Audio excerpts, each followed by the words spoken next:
A swarm of bees that needed a new place to live settled under this table, and I was called to remove them. So I gave the bees a new hive and I started to move them in.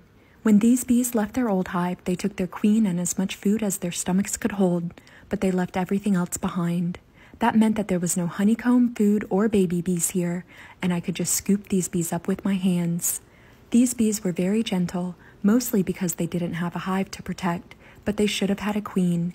So with every handful of bees I scooped, I was searching for the queen. It wasn't too long before I found her hiding under the table, so I put her in a clip to keep her safe and I put her in the new hive.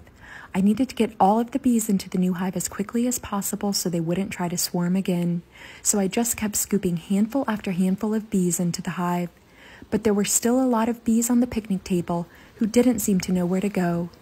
So I gave them a little bit of smoke to help them move along. The smoke does not harm the bees, they just move away from it like we do.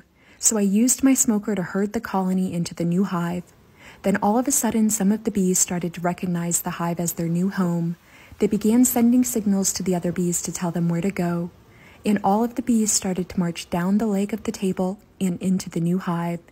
I waited while the bees moved into their new hive, then I closed it up, I loaded it into my truck, and it was another great day of saving the bees.